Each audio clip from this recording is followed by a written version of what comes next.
I told somebody that and they said, I feel like you say that every single one. But it just keeps getting better and better and better and better, right? Yes. And so it's been, 6, 8 weeks ago that the Lord just began to deal with me about His magnificence. And when we say that, sometimes you don't really understand what that means. And I'm going to attempt to do this, and I'm just going to go ahead and put out a disclaimer. I will not do this justice. There's no way that I can bring this message and do it justice, but we're just going to give it a shot and do the best that we can do to show you what God is like. So I started thinking about this, and I thought, well, everybody has some accomplishments in their life that many other people might look at those accomplishments and think, well, that's pretty amazing. I know for myself, I'm from a very small town that if you looked at, generally speaking, the people that might come from that, and not to knock any of those, but you might think there's just not a lot of magnificence. There's not a lot of substantial things that happen because a lot of people just, they grow up in small towns and they end up just basically, staying in that community and doing, things, start a family, do some things. And it doesn't feel all that magnificent, right? And I look back and I think, well, some people would say, well, you've done a few things. You've had a few accomplishments. I've had the privilege of being involved in several building projects. Now, if you wanted me to build your building, you'd be getting the wrong guy. You don't want me putting a hammer and nail, to the process. But if you want me leading the charge on something like that, now I'm pretty good at that. And I've seen some things and I've done some things like that. And people can pick out certain things that they think, that's magnificent. That's magnificent. Do you understand that even in your greatest magnificent thing pales in comparison to God? You think about, for example, like whether it be individuals or states or countries, things that they've accomplished, or in the past, you think about like in Egypt, all the pyramids that got built. I mean, it's like, wow, that's amazing, right? And then we get into modern day eras and you see skyscrapers that are built, so tall you almost can look at them and go, my God, how in the world does that even stand? Looks like to me, it takes a lot of engineering to be able to figure out how to make all that stuff. Well, it's amazing. It's amazing. And then you think about like some of the cars that are made today, or some of the airplanes that are made that can do certain things, or rockets that can go to the moon. I mean, it's like, that's amazing. And then the technology that we have today in just a phone, or the ability to communicate with one another. I mean, we're like just this close of being on the edge of beam me up, Scotty. I mean, we're close. You almost think, wow, that could be next, Jason. We could be in a stage where you flip your little thing open and say, yeah, beam me up, Scotty. And 1 minute you're there and the next minute you're somewhere else. I mean, it's amazing, some of the things. We're not there yet, but who knows, right? So there's some very amazing things we do. But even with all of that, it pales in comparison to the magnificence of God. And I want to do my best to show you some of the accomplishments that God has accomplished and some of the things that He has done. And I'm going to show you that, what He can do is truly magnificent. And if we ever get to the place where we think that God can't do some things in our lives, and you might say, well, what's the point of telling me and showing me how magnificent God is? Well, if you can understand how magnificent God is, then the things that you're dealing with, the problems that you face, will pale in comparison. When you begin to realize how big that He is and how small your problem is in the grand scheme of things. I know it always feels big to you because anybody's problem that you experience feels big, right? If you're going through a situation like, it's a health thing that maybe, you've been told you only have days to live. That feels pretty big, right? But you understand God is magnificent.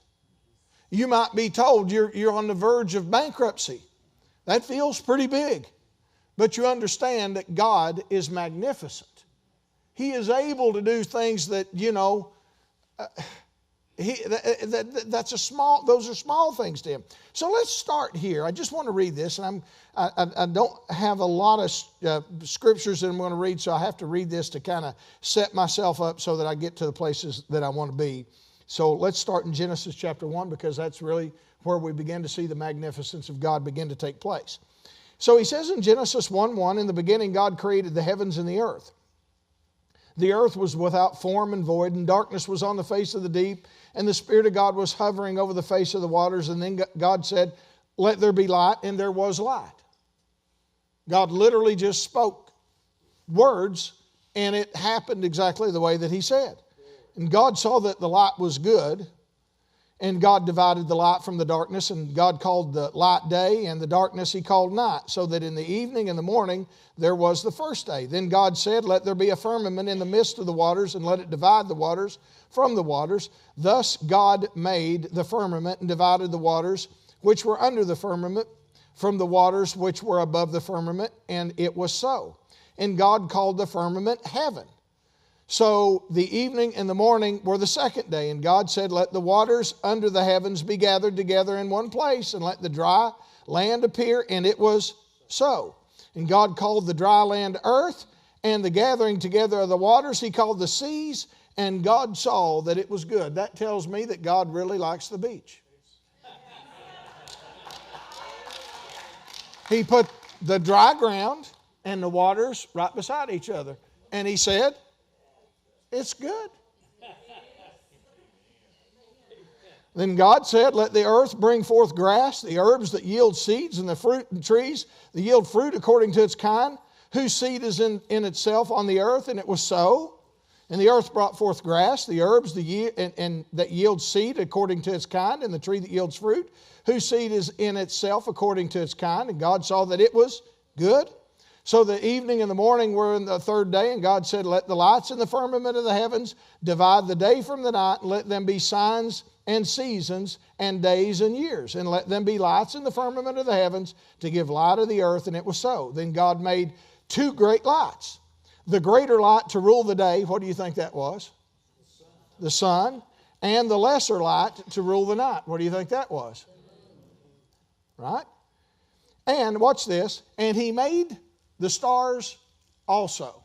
Now that's going to be very significant in just a moment when we get to this, because my goal in this few minutes that we have together is to be able to show you the magnificence of God. Because sometimes you take that for granted. Sometimes you just think, well, yeah, God's big and He created me, yeah. But if you can get settled inside your spirit, how magnificent, how amazing that He is. When you begin to experience some things that you're going through in your life, I believe that it'll help your faith be able to realize, hey, this is a small thing in the grand scheme of things. God set them in the firmament of the heavens to give the light on the earth, and to rule over the day and over the night, and to divide the light from the darkness. And God saw it was good. So the evening and the morning were the fourth day. And God said, "Let the waters abound with abundance of living creatures." So now there's all the creatures that live in the water. God made all of those. It doesn't matter whichever one you can find. So, they're still finding creatures right now in the depths of the ocean that we've never seen before. You understand, God made all of those creatures. He said, "Let the birds fly above the earth across the face of the firmament of the heavens." So God created great sea creatures and every living thing that moves, with which the waters abounded according to their kind, and every winged bird according to its kind. And God saw that it was good. And God blessed them, saying, "Be fruitful and multiply. Fill the waters in the seas. Let the birds multiply on the earth." So the evening and the morning were the fifth day.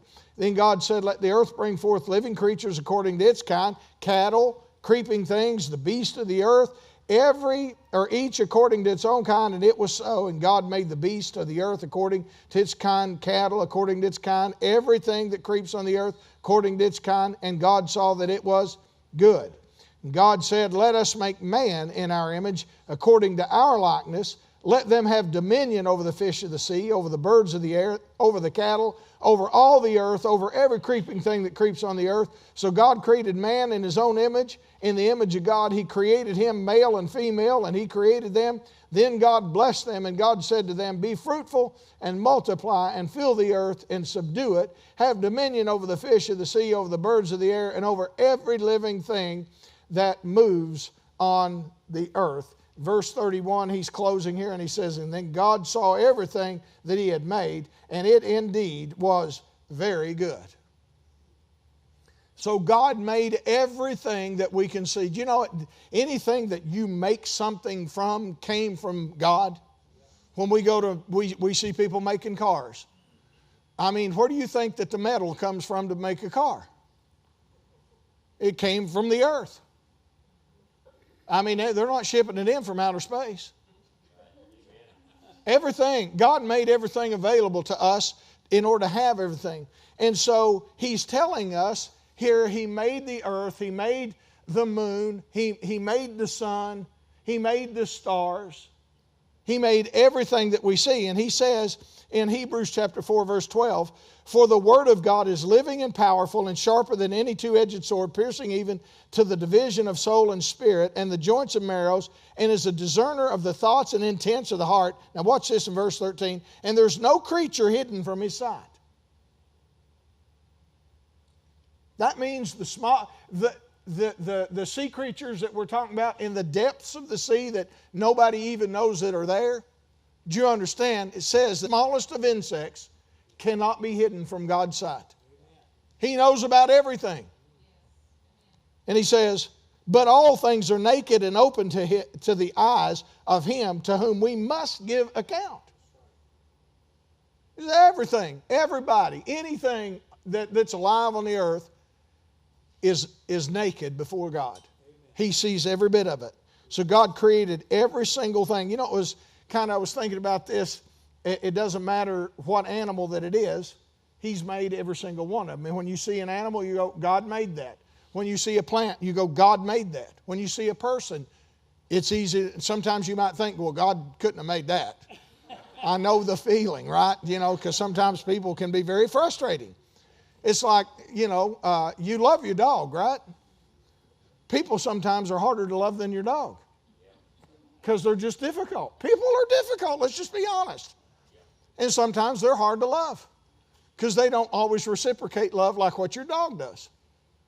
And people sometimes are just hard to get along with, but God made them, and so therefore, if God made them, we got to figure out somehow to be able to love them, right? Amen. So I'm going to get into some things. And I'm going to have to get into the weeds, if you'll let me say it like that, for just a little bit so that I can show you the magnificence of God. So I'm going to have to get into the weeds. Guys, can you go ahead and put that up there? I'm going to have to go up here in order to do this. So I want to talk about God made all of these, right? Y'all know what this is, right? That's the moon.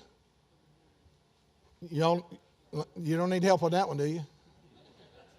And you don't need help on this one, right? The earth and the sun.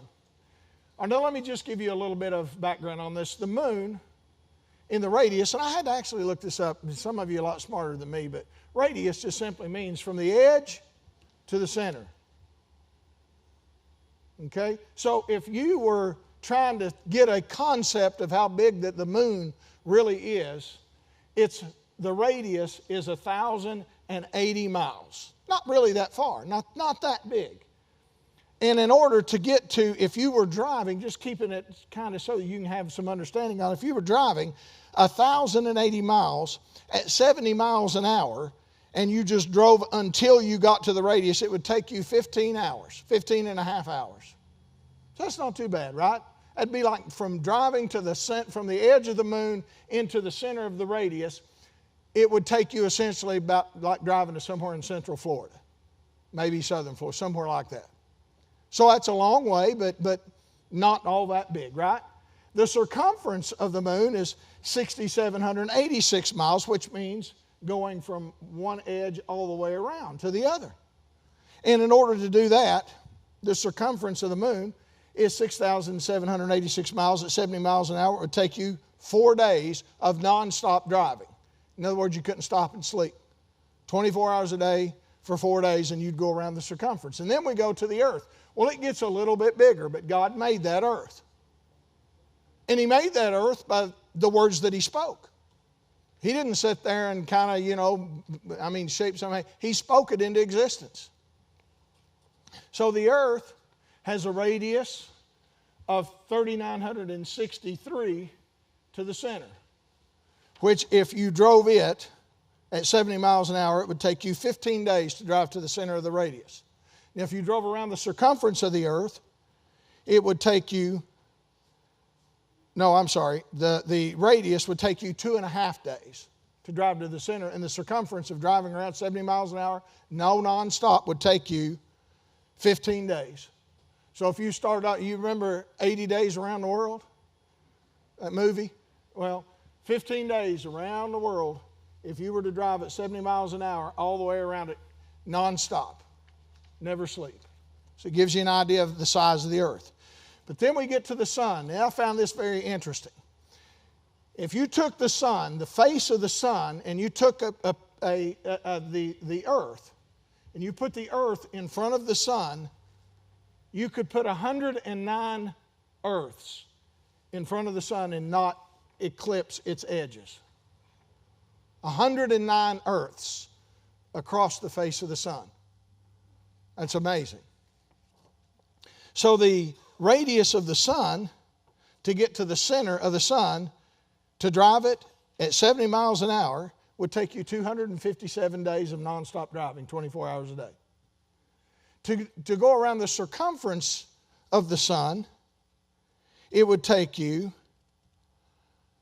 2,715,396 miles at 70 miles an hour. It would take you 4.5 years of nonstop driving to drive around the circumference of the sun. It's a long way. It's very big. So now we start to get an idea of the size of the sun. And you know, the sun actually is an average size star. The sun is just a star. And it's an average size star. So that means this. There are some that are significantly bigger than this thing. Now, brings me to the stars. This is amazing. This is the part where I really get very in awe. If you guys want to go back to the backdrop there, guys. I started thinking about this, and I did a little bit of research on this. The stars in the galaxy, okay, or in the universe, is by astronomers' best guess. Do you know how many stars are in our universe? You wouldn't even know, right? You wouldn't even know how to begin to guess. But the Bible said, now, if you go back in Genesis, I read it there, it says, and He made the stars also. So God made every single one of these stars. Do you know how many stars the astronomers estimate are in the universe? 200 billion trillion. You don't even know what that means. You don't even know what that means. Now I'm going to help you to get a better understanding about what that means. And so instead of 200 billion trillion, let's just say this.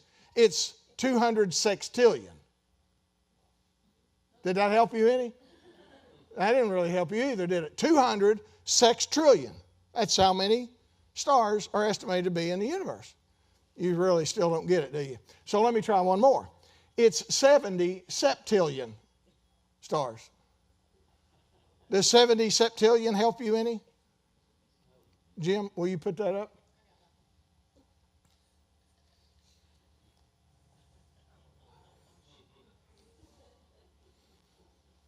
That's how many stars are estimated to be in the universe. That's 24 zeros. Did that help you? You still can't. What's wrong with you all? Are y'all that slow? That's a big number, right? That's a big number of the estimated number of stars. So I looked this up, and in a Google search, it says astronomers estimate that for every grain of sand on the earth, Every grain of sand on the earth. I don't mean in South Carolina. I don't mean in Florida. I don't mean in Texas, California, any place that you can find a coast with sand. I'm talking about every coast, every grain of sand in the world. Every grain of sand represents 10,000 stars. That's that number. And God made every one of them. Let me just do it like this. So we got a little bit of sand in this. We estimated, me and Jim were just guessing. We're like, I don't know. 100,000? Maybe 100,000. So 100,000 times 10,000 is 1 billion. There's 1 billion stars. 1 billion stars right there. That's 1 billion. How many more of these do you think we could fill up from sand across the world? Is that amazing? It's mind-boggling. But listen to this. So me and Jim, we were talking back and forth over this for the last 4 or 5 weeks, right, Jim? And so, sometimes I just call him and we're kicking around ideas as far as what we want for the bumper video or for pictures or things like that, try to get it, help me preach just a little bit. So we started talking about this. We said, all right, let's distinguish so that you can get a concept of how big these numbers are when they start to spread apart, how big it really is. So if you could just start right now and count to 1 million. 1, 2, 3. If every word, every number that came out of your mouth took 1 second, and you counted to 1 million without going to sleep, 24 hours a day, you counted to 1 million, you know how long it would take you to get there? 11 days. 11 days just to count to 1 million. That took you just 1 second, and that's no sleep, 24 hours a day. Now, if you want to go from 1 million to 1 billion, just to give you a concept of the difference in the numbers so that you can get an idea as to what that would look like. So to go, instead of count to 1 million, count to 1 billion, it would take you 31 years of nonstop 24 hours a day counting, if it took 1 second to count that number. Now, if you go to 1 trillion and you tried to count to 1 trillion, well, first of all, you ain't going to make it. Let me just help you with that right now. To count to 1 trillion with 1 second for every number rolling off your tongue, it would take you 31,000 years. Now, let's just take it one more. What if we went to quadrillion? That comes after 1 trillion. If you wanted to count to a quadrillion, and you started and every number that came off your tongue took 1 second, it would take you 300,000 years of nonstop 24 hours a day counting. To give you the significance of the size of these numbers and how many stars exist and how many of those that God obviously made each and every one of them. You know, on any given night, I did a Google search on how many stars can we see. Astronomers say on any given night, you can see up to somewhere between 2,600 and 4,500 stars in the sky. It's just a drop in the bucket. When you're talking about 70 septillion, a number that's inconceivable, that you can't even think about, but yet God made each and every one of those stars. I pulled this off another piece of information. It says science has discovered that our universe alone is expanding in every direction still. I wonder why. Let me just tell you what I believe. When God spoke the world into existence, His words are echoing through time. And every time when He said, let light be, light is continuing to be, and the universe is expanding because it hears His words speak. It responds to His command. This is how amazing and how big that He is. Science has discovered that our universe alone is expanding in every direction, covering billions of kilometers. Within seconds, there is infinite space where such universes roam, and there's actually no end. They can't tell where there's an end. It is infinite. It goes on and on and on, and we act like sometimes that God can't take care of our little situation. What if we could see God in the magnificence that He really is, and then say, well, wait just a minute, my little problem, and He cares enough, because it says that nobody is out of sight from Him. Nobody's naked, or everybody's naked before the Lord. Every creature, not just you as a human, every single creature, the ones that are hidden in the sea, the ones that are under the ground, there's nothing that is hidden from God. He knows about every single one of them. And yet, the universe is expanding all the time, getting bigger and bigger, and there is no end. You can't come in and say, well, here's the end of this, and here's the beginning of that. Because He has no end, and He has no beginning. My mind cannot comprehend that. He's just that big. He is so big and so magnificent that when we begin to see Him in His role of being that magnificent, it begins to make your stuff look very small and not insignificant. Now, I don't want to use that word because it is significant to God. Even your smallest thing, even though it's a large thing to you, it's a small thing to Him to be able to do it by ability. His ability is there to fix anything, to do anything, to change anything, but yet we sometimes think, man, I don't know, this is a big thing. I'm facing a mountain of a problem. I'm facing a real situation here. God, can we do this? Imagine what we would hear from God if we could actually hear Him speak. When He'd look around and He'd go, well, I think I can handle what your situation is, being that I create planets. Who knows how many planets there are?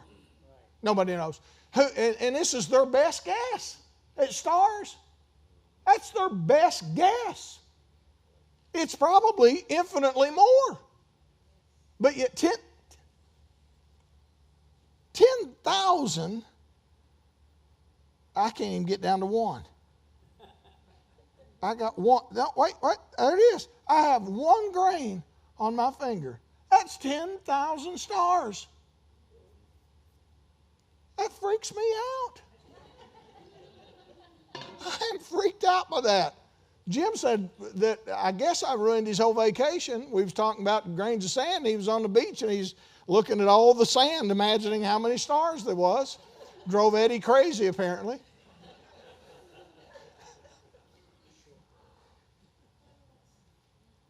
Then we see that the sun moves in space as it revolves around the center of our galaxy, and our solar system is moving at an average velocity of 450,000 miles per hour. But yet, there was a time in the Bible where the sun was stopped. Now that's impossible. That causes everything to just crash. But yet it did. My point is this: God just does impossible things according to your mind. You look at it and you go, that's impossible. And He goes, yeah, watch this. Yeah, you think that's something? You ain't seen nothing yet. What about when you really get to be in the fullest presence of God? I'm telling you, I don't know how you just could not be blown away. You just be sitting there going, I had no idea it was like this. I had no idea that you could do that. I had no idea that you were that big, because even the biggest that you can imagine Him is still infinitely bigger than what you think. In Exodus chapter 14, verse 21, you remember this particular instance where God told Moses to stretch out his hand, and all of a sudden He parted the Red Sea. The Bible says that one side just walled up, the left side created a wall and the right side created a wall, and all the Israelites walked through on dry ground. Now, how in the world can you do stuff like that? How in the world? Only God. How can you do things like that? But yet, He did. He did. He was able to create a wall of water, and you know what? You can't do a wall of water. Have you tried it? It's impossible to walk on water, but yet Jesus did. Because water just don't have a solid place to step in onto it. How does a wall get created? I don't know. But He did. He did it. That's how big that He is. In Daniel chapter 6, you go sit overnight in a den of lions, and you see what happens. Yet the night passes, and the king comes in and says, "Oh, Daniel, was the God that you continually serve able to deliver you from the mouth of the lions?" And Daniel speaks up and says, "O king, live forever." How does that happen? Because God does impossible things. And when you think about the things that you're going through, sometimes they do feel impossible. Sometimes it does feel a magnitude, and you go home and you go, "I just don't know how I'm going to be able to get through this." And the reason that you think that way, and I'm not picking on you because I'm there too. We're all there, right? We all experience this because we only see that through the lens of just what we allow ourselves to know. And so we don't think about God in the sense of, well, wait just a minute. He is magnificent. He is beyond. There's not a proper word. Magnificence isn't strong enough. Amazing isn't big enough. It's mind-blowing. And we don't think about Him in terms of that when we think about our situations, because we don't see Him as being in our lives and being able to jump in and do the things that we need Him to do. I loved every song that we sang this morning. It was like all of those were just like, I told Jason, I said, every one of those worked really well for my message. He goes, what can I say? I'm connected.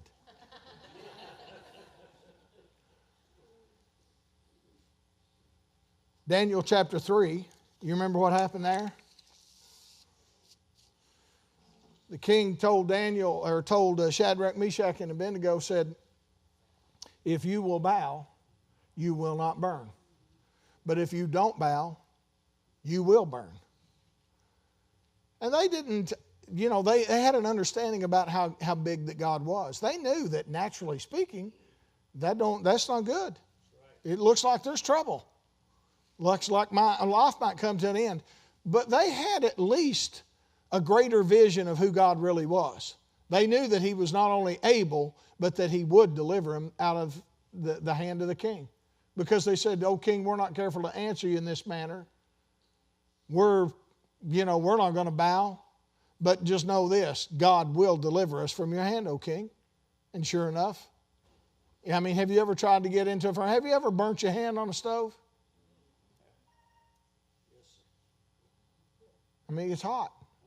It causes a problem for a human body. But yet they walked in, and the king looks in the opening, and he says, "Fellas, didn't we put 3 men in that were bound?"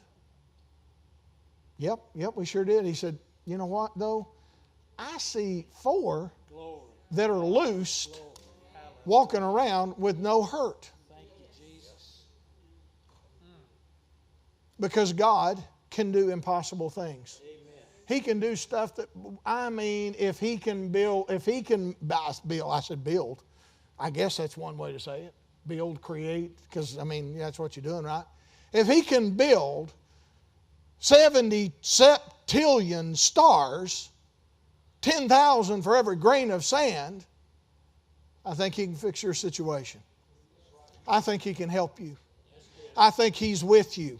I think He's able to do all things. He can exceed your thoughts, even to the place to where, watch, everything that God did and everything that God is able to do is all wrapped up in Jesus.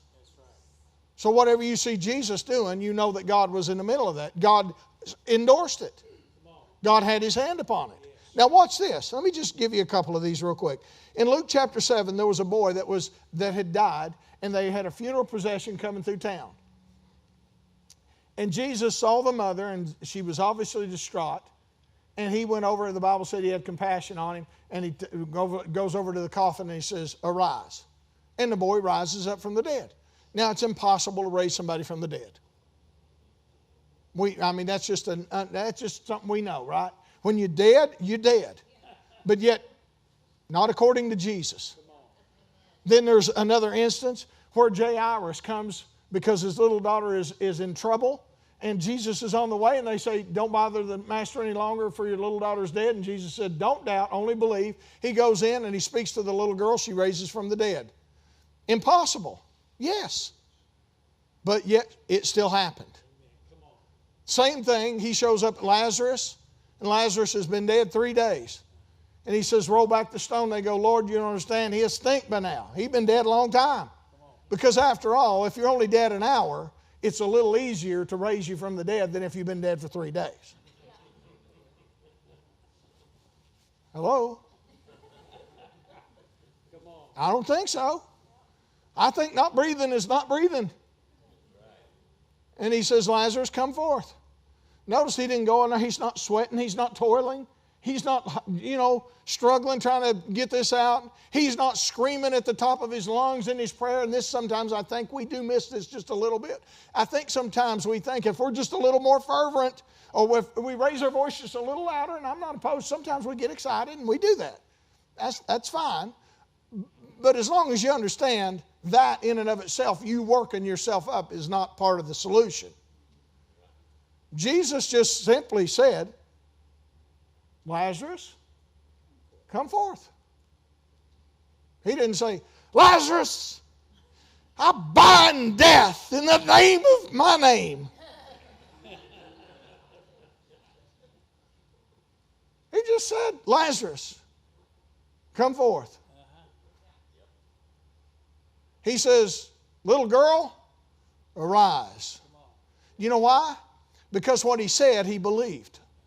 He said it with authority and power. Amen. And when you say things with authority and power, you know when things roll off your tongue whether you believe it or not. By you raising your voice a little bit more, don't make it any more so that you believe it anymore. Don't shout me down just because I'm preaching good.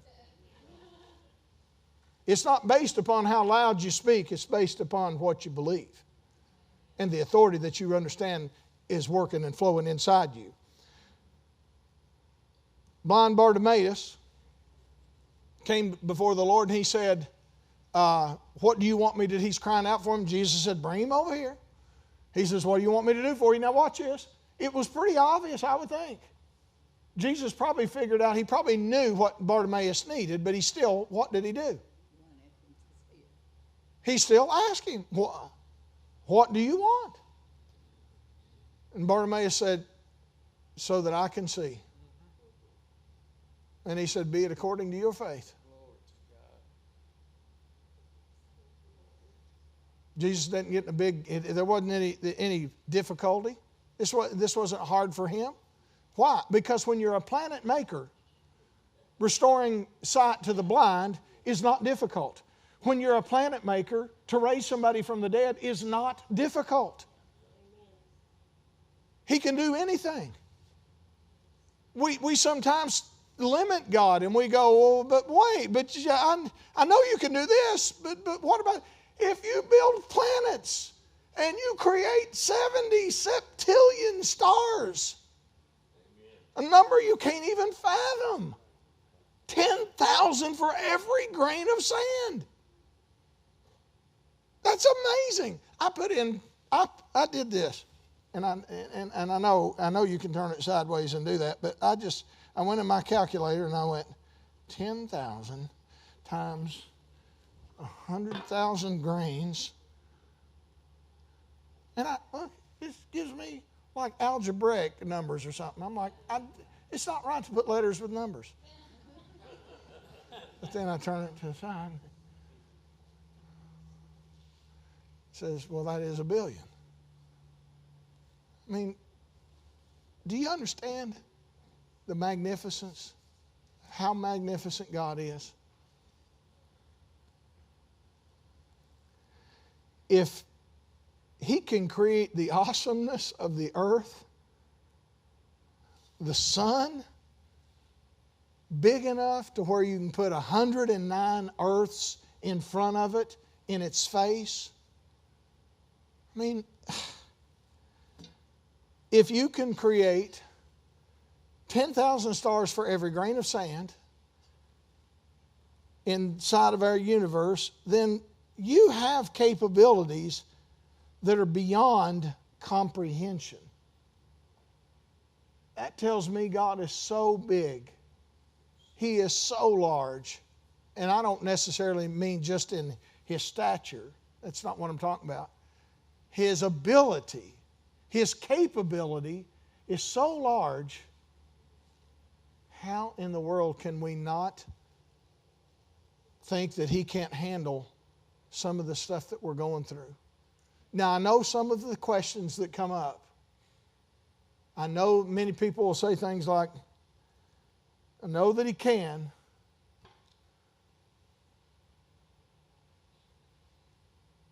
but I don't know if He will. And that's for another sermon. You'll have to wait on that one. I just want to leave you with this one thought. I don't want us to ever forget God's ability is so big, and our needs in His eyes are so small that He can do exceedingly, abundantly above all that, watch now, all that we ask or think.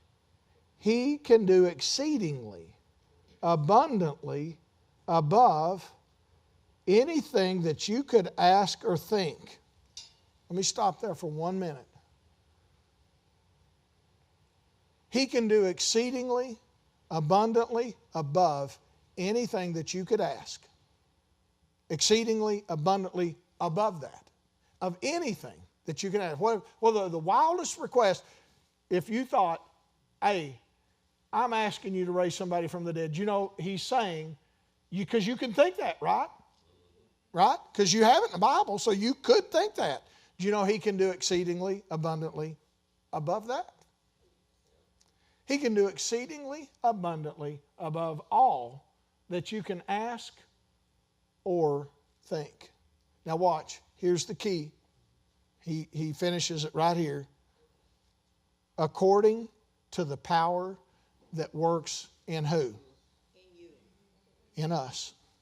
Because that means that we have to agree with His magnificence. We have to agree with His magnificence. Him being magnificent doesn't change just because we don't believe it, other than for us. It doesn't change His magnificence, but it does change His magnificence working in you. You know, His magnificence only works in you when you agree with His magnificence. Amen. Glory to God. Guys, would you come on up here and go ahead and get ready? I told Pastor Jason I wanted to sing that song one more time, that last song they sang. I want us to just get our hearts set in that. I just felt like it was perfect for what I wanted to end with. But if you're here right now, I want you just to bow your heads for just a moment as they're getting prepared.